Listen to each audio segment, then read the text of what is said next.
दोस्तों, यह वीडियो केवल आपके मनोरंजन के लिए बनाया गया है। हमारा उद्देश्य किसी चीज को बढ़ावा देना नहीं है। कृपया इसे दिल पर न लें। दोस्तों, स्वागत है आपका हमारे चैनल पर।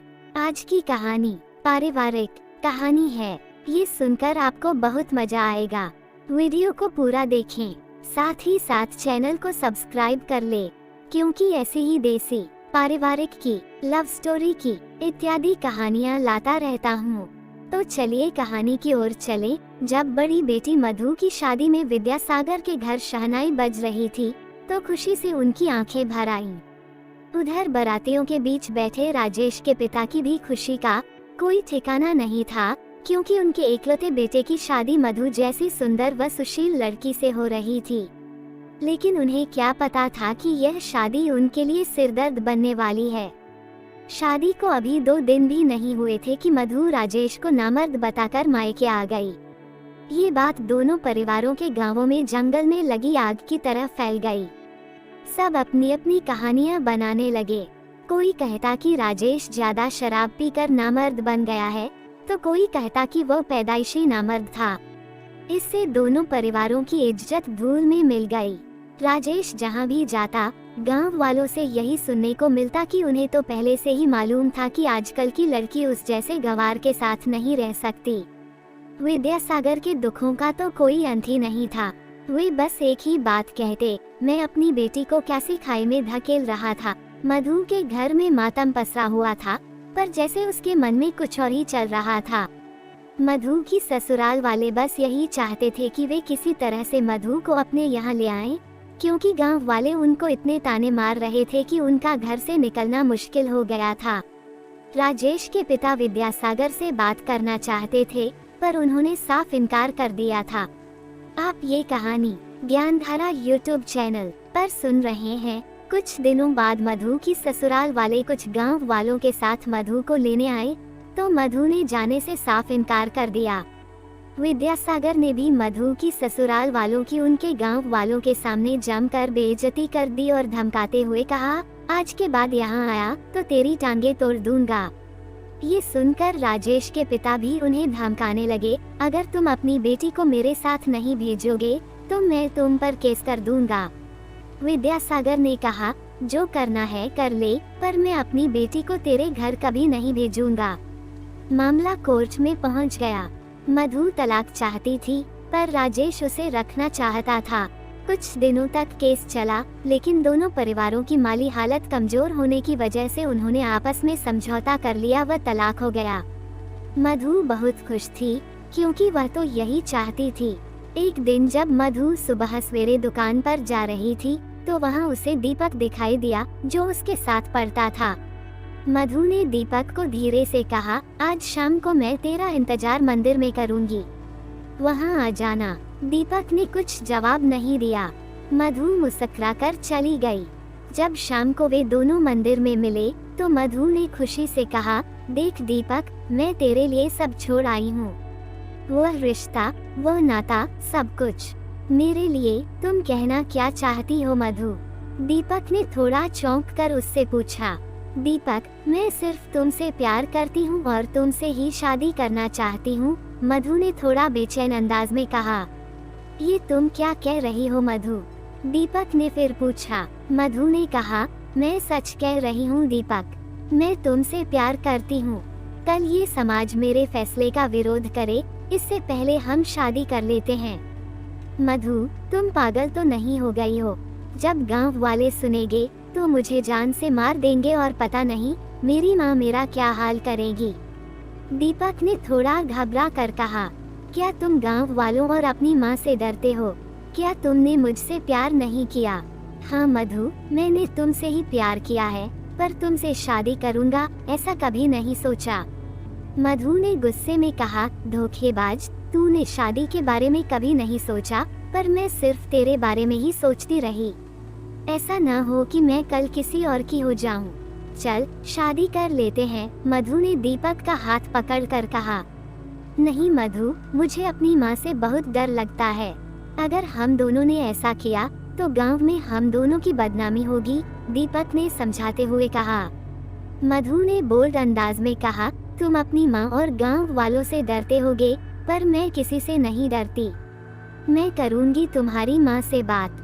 दीपक ने उसे समझाने की बहुत कोशिश की, पर मधु ने अपनी जिद के आगे सुनी। अगले दिन जब मधु दीपक की माँ से बात करने गई, तो उसकी माँ ने कड़क आवाज में कहा, मुझे नहीं मालूम था कि तुम इतनी गिरी हुई लड़की हो। तुमने इस नाजायज प्यार के लिए अपना ही घर उजाड़ दिया। मैं अपना घर उजाड़ कर नहीं आई माँ जी, बल्कि दीपक के लिए सब छोड़ आई हूँ। मेरे लिए दीपक ही सब कुछ है। मुझे अपनी बहू बना लीजिए, वरना मैं मर जाऊंगी, मधु ने गिड़गिड़ा कर कहा।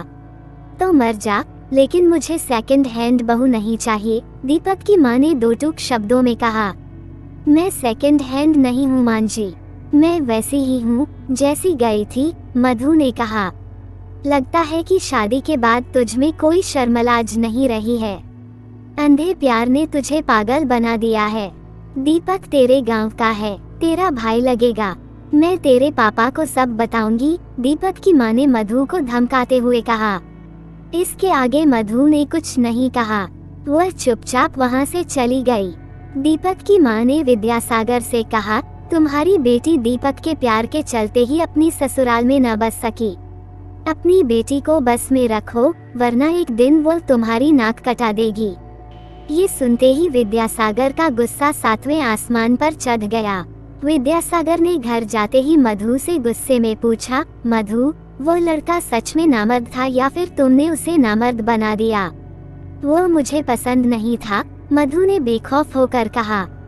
इसलिए तुमने उसे नामर्द बना दिया, विद्यासागर ने गुस्से में कहा।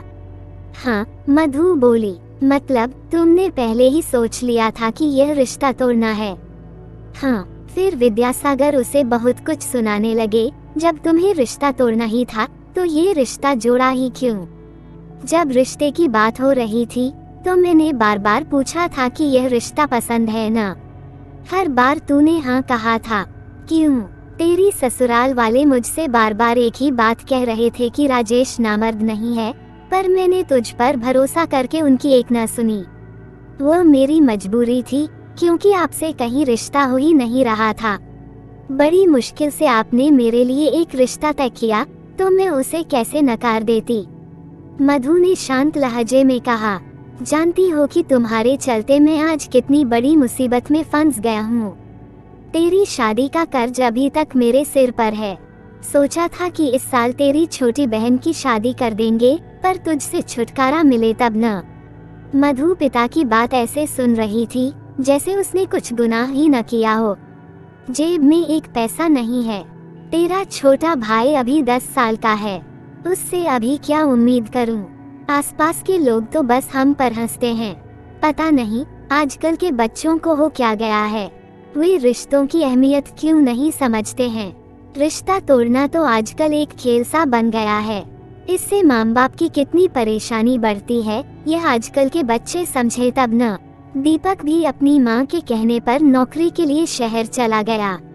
विद्यासागर ने मधु की दूसरी शादी कराने की बहुत कोशिश की, पर कहीं बात नहीं बनी। वे जानते थे कि लड़की की एक बार शादी होने के बाद उसकी दूसरी शादी कराना बड़ा ही मुश्किल होता है। इस तरह 1 साल गुजर गया। मधु को भी अपनी गलती का एहसास हो गया था। वह बार बार यही सोचती, मैंने क्यों अपना घर उजाड़ दिया? मेरे चलते ही परिवार वाले मुझसे नफरत करते हैं। फिर बड़ी मुश्किल से मधु के लिए एक रिश्ता मिला। उस आदमी की बीवी कुछ महीने पहले मर गई थी। वो विदेश में रहकर अच्छा पैसा कमाता था। मधु की माँ ने उससे पूछा, सच सच बताना कि तुझे ये रिश्ता मंजूर है? मधु ने धीरे से कहा, हाँ। माँ ने कहा, इस बार कुछ गड़बड़ की तो अब इस घर में भी जगह नहीं मिलेगी। मधु बोली, ठीक है। फिर मधु की शादी गांव से दूर एक शहर में कर दी गई।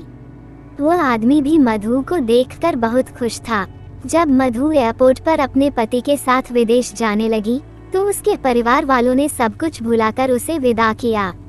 उसकी माँ ने नम आंखों से जाते जाते मधु से पूछ ही लिया, क्या तुम इस रिश्ते से खुश हो? मधु ने भी नम आंखों से कहा, खुश हूँ।